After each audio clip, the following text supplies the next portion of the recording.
জাতীয় নাগরিক party NCP Comilla 4 অর্থাৎ দেবিদ্বার থেকে আমাকে মনোনয়ন দিয়েছে। আমি গত 29শে ডিসেম্বর সেটি সাবমিট করেছিলাম। আজকে মনোনয়ন বাছাই হয়েছে এবং প্রাথমিকভাবে মনোনয়নটিকে বৈধ ঘোষণা করা হয়েছে। বিজলি কেবলসের স্কিন কোটেড ইনসুলেশন আগুন প্রতিরোধী। বিজলি কেবলস, নিরাপদ আজীবন। তবে একটি কনসার্নের বিষয় হচ্ছে প্রশাসনের যেই আমরা অভ্যুত্থান পরবর্তী সময়ে যেমন নির্মোহ, বস্তুনিষ্ঠ, নিরপেক্ষমূলক আমরা যেভাবে আচরণ প্রত্যাশা করি,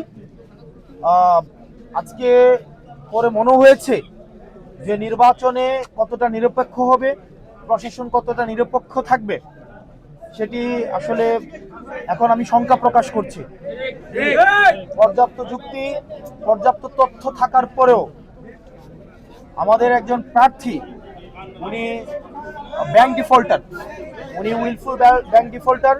উনি একাধিক আর্থিক প্রতিষ্ঠান থেকে বিগত বিভিন্ন সময়ে উনি লোন নিয়ে সেটি আর ফেরত দেয়নি। দেশের অর্থকে উনি তসরুফ করেছেন এবং ব্যাংক ডিফল্টার হওয়া সত্ত্বেও উনি সেটিকে এই তথ্যটি যখন গোপন করে এবং হাইকোর্ট স্টে দেওয়ার তথ্যটি যখন গোপন করে, এটি ব্যক্তিগত তথ্য গোপনের পর্যায়ে পড়ে এবং আমাদের নির্বাচনী আচরণ যে বিধিমালা রয়েছে সেখানে স্পষ্ট উল্লেখ আছে, কোনো প্রার্থী যদি ইচ্ছাকৃতভাবে তার তথ্য গোপন করে হলফনামে উল্লেখিত, তাহলে সেটি তার প্রার্থিতা বাতিলের যে বিধান রয়েছে। কিন্তু আমরা দেখতে পেয়েছি প্রশাসনের কাছে আমরা পর্যাপ্ত তথ্য প্রমাণ এবং যুক্তি উপস্থাপন করার পরেও সেখানে প্রশাসন কতটা নিরপেক্ষ আচরণ করতে পেরেছে সেটি আসলে প্রশ্নবিদ্ধ। তো আমরা এখনো প্রত্যাশা করি, কিন্তু প্রশাসন আমাদের কাছে মনে হয় একটা বিএনপির দিকে ঝুঁকে গিয়েছে।